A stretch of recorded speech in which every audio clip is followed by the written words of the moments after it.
എന്നെ ഒന്ന് ഒഴിവാക്കി തരാൻ എത്ര കാശാ ഞാൻ തരേണ്ടത്? ഒന്നും തരണ്ട, ഞാൻ ഒഴിഞ്ഞോളാം. കാശ് വേണ്ടി തന്നെയാ ഞാനും ഗർഭമുണ്ടെന്നൊക്കെ പറഞ്ഞത്. ഇനി എന്റെ ശല്യം ഉണ്ടാവില്ല. നാളെ ഞാൻ ബോംബെക്ക് പോവാ, വലിയൊരു വീട്ടിലെ അടുക്കളപ്പണിക്ക്. ഒന്ന് കണ്ട് പറഞ്ഞിട്ട് പോവാന്ന് വെച്ച് വന്നതാ. പറയാൻ എനിക്ക് വേറെ ആരുമില്ല. മൂപ്പരോട് മാത്രമായിട്ട് ഞാനൊന്ന് സംസാരിച്ചോട്ടെ.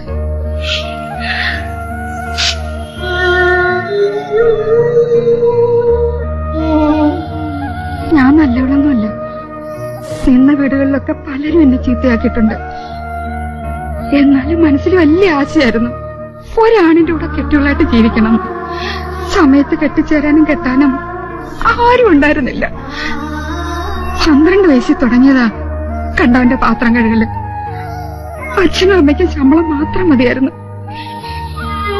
അതുപോട്ടെ, മരിച്ചവരെ എന്തിനാ കുറ്റം പറയണേ?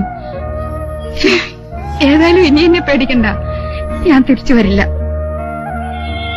കാശിന് വേണ്ടി ചെയ്തതാണെങ്കിലും മരിക്കണവരെ ഈ താലി ഞാൻ ഇട്ടു. ഇഷ്ടമല്ലെങ്കിൽ വേണ്ട, ഞാൻ അടിച്ചു.